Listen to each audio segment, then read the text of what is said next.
Hi friends, இன்றைக்கி நம்ம கிச்சனில் வெஜிடபிள் ஹண்டி தான் செய்ய போகிறோம். அதுக்கு பீன்ஸ், கேரட், உருளைக்கிழங்கு இது எல்லாத்தையுமே நீளமாக கட் பண்ணி எடுத்து வச்சுருக்கேன்.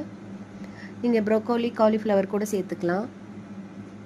2 வெங்காயத்தை கோல்டன் கலரில் ஃப்ரை பண்ணி எடுத்து வச்சுருக்கேன். அதோட 6 முந்திரியை சேர்த்து பேஸ்ட்டாக அரைச்சிக்கலாம். ஒரு தக்காளியை பேஸ்ட் பண்ணி எடுத்து வச்சுருக்கேன்.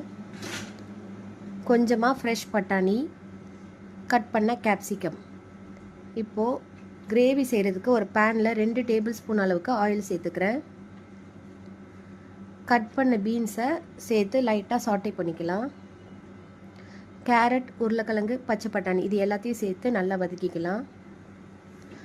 1/2 டீஸ்பூன் மஞ்சள் தூள், 1 டீஸ்பூன் சால்ட் சேர்த்து வெஜிடபிள்ஸ் பாதி வேகிற அளவுக்கு வதக்கிக்கணும். வேக வச்ச வெஜிடபிள்ஸை ஒரு பிளேட்டில் மாற்றிக்கிறேன். அதே கடாயில் 3 டேபிள் ஸ்பூன் ஆயில் சேர்த்துட்டு கொஞ்சமாக சீரகம், 2 கிராம்பு, 2 ஏலக்காய், 1 இன்ச் பட்டை, கொஞ்சமாக பிரியாணி இலை சேர்த்துக்கிறேன். பொரிஞ்சதுக்கப்புறம் 1 டீஸ்பூன் அளவுக்கு இஞ்சி பூண்டு பேஸ்ட்டும் சேர்த்து பச்சை வாசனை போகிற அளவுக்கு வதக்கிக்கலாம். அரைச்ச தக்காளி பேஸ்ட், 1 பிஞ்ச் மஞ்சள் தூள், 1 டீஸ்பூன் சில்லி பவுடர் இதையும் சேர்த்து நல்லா சுருண்டு எண்ணெய் பிரிஞ்சு வர அளவுக்கு வதக்கிக்கணும். கட் பண்ண பச்சை மிளகாவும் சேர்த்துக்கிறேன்.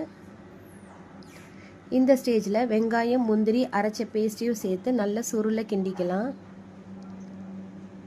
வேக வச்ச வெஜிடபிளுக்கு தேவையான தண்ணி, உப்பு, கொடமிளகாய் இது எல்லாத்தையும் சேர்த்து 5 மினிட்ஸ் வேக வச்சுக்கலாம். வெஜிடபிள்ஸ் நல்லா வெந்ததுக்கப்புறம் நான் வீட்லேயே எடுத்து வச்சுருந்த மலாய் அரைச்சி சேர்த்துக்கிறேன். இல்லாட்டி ஃப்ரெஷ் க்ரீம் 2 டேபிள் ஸ்பூன் சேர்த்துக்கலாம்.